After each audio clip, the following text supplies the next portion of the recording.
Hai guys, Assalamualaikum warahmatullahi wabarakatuh. Balik lagi di channel aku, Yuni Malinda. Di video kali ini aku agak berbeda dari video-video sebelumnya, yang mana video sebelumnya itu aku biasanya membagikan resep makanan kepada kalian semua. Tapi di video kali ini agak berbeda. Aku mau kasih tahu beberapa jenis rempah-rempah baik yang kita sering gunakan sehari-hari maupun jarang banget. Oke guys, apa aja jenis rempah-rempahnya? Tonton video ini sampai habis ya. Oke guys, jadi yang pertama di sini ada bawang merah. Pasti kalian juga udah pada tahu bentuknya bawang merah ini seperti apa. Sebenarnya sih ada banyak banget jenis dari bawang merah itu sendiri. Kayak misalnya ada bawang merah Brebes, kemudian bawang merah kuning dan lain-lainnya. Itu tuh banyak banget pokoknya dari jenis bawang merah ini. Nah, bawang merah itu tuh fungsinya pada makanan dia menambahkan rasa lezat pada masakan kita guys. Jadi dia itu bisa digunakan dalam keadaan segar, misalnya sebagai produk sayuran untuk acar, kemudian bumbu tumisan. Intinya bawang merah ini bisa menonjolkan dan memberikan rasa gurih pada masakan kita. Lanjut yang kedua yaitu ada bawang putih. Bawang putih ini sendiri juga banyak banget ya guys jenisnya. Sedangkan yang aku pegang ini namanya adalah bawang putih cutting. Nah, bawang putih ini memiliki rasa yang sangat kuat. Kalau misalnya kita untuk tumis atau memanggang, si bawang putih ini akan melunakkan rasa dan memunculkan rasa yang gurih alami gitu, serta aroma khas bawang yang juga kuat banget nih guys. Yang ketiga yaitu ada bawang bombay. Berbeda dengan bawang sebelumnya yaitu bawang merah dan bawang putih. Kalau misalnya bawang merah itu umumnya berupa siung, maka bawang bombay ini umumnya merupakan umbi tunggal berbentuk bulat guys, dan bentuknya itu lebih besar tentunya daripada bawang merah dan bawang putih. Tuh kan gede banget segini. Next yang selanjutnya yaitu ada jahe, lengkuas, kencur, dan juga kunyit. Rempah-rempah yang ini biasanya kebanyakan dari kita akan sering ketukar-tukar gitu ya guys. Jadi apa sih dan bagaimana sih kira-kira ciri-ciri dari jahe, lengkuas, kunyit, dan juga kencur? Berikut penjelasannya. Yang aku pegang pertama ini adalah jahe ya guys. Jadi jahe itu punya ukuran yang lebih besar daripada ketiga rempah ini. Memang sih ukurannya itu hampir sama dengan lengkuas, tapi bedanya kalau lengkuas ini nih yang aku pegang ini, dia itu ada tekstur seperti garis-garis ini loh guys. Tuh garis-garis atau ruas-ruasnya ya kan. Tuh dia seperti ini kalau lengkuas. Kalau masih kesulitan membedakan dari keempatnya, dari rupanya gitu ya guys, kita bisa coba dicium gitu wangi setiap rempah-rempah ini.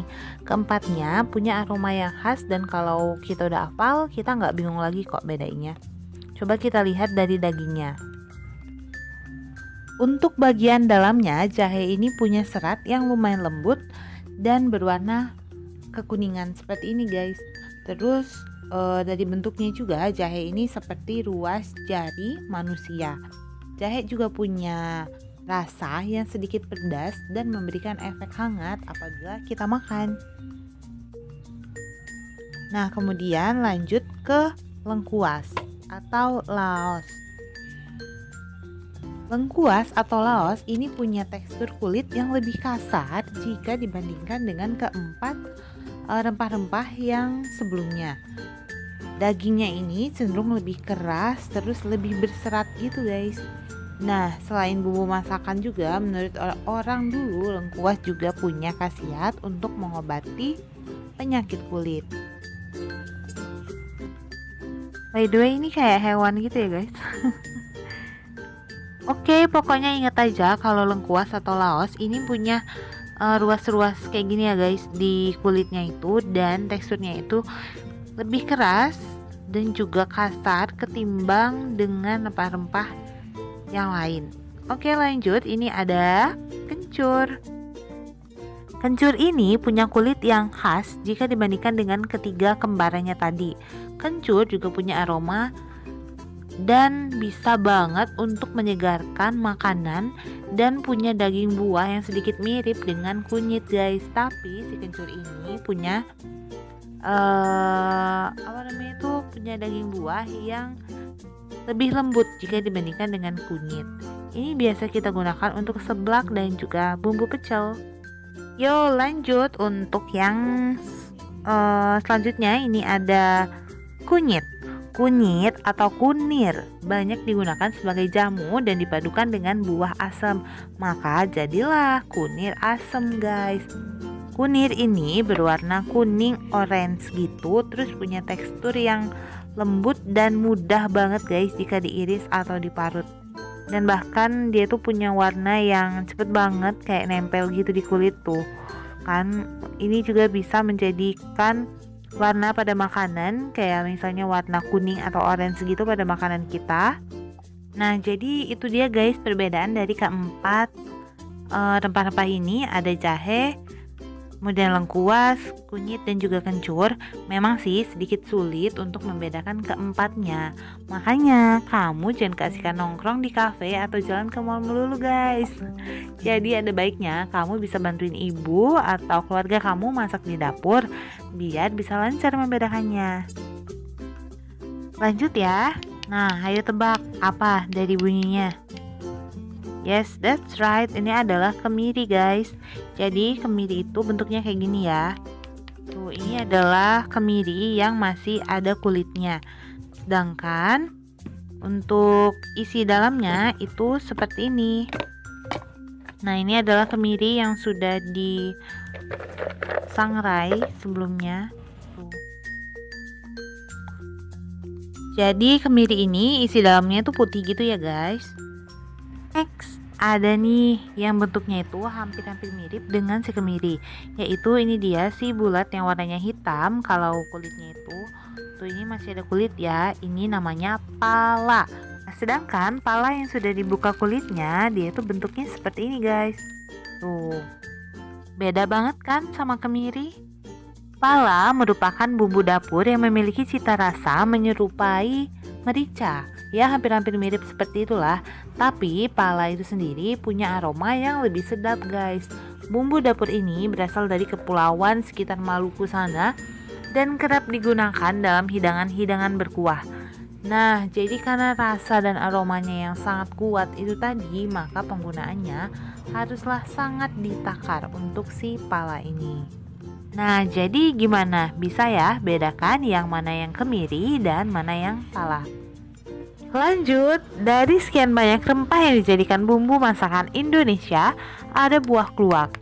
Daging dari biji buah kluwaklah yang dimanfaatkan dalam olahan masakan. Nah, ini dia dagingnya, warnanya hitam ya guys.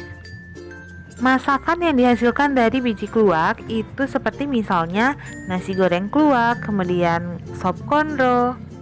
Lalu ada pucung gabus. Pucung gabus ini adalah masakan dari masyarakat Betawi.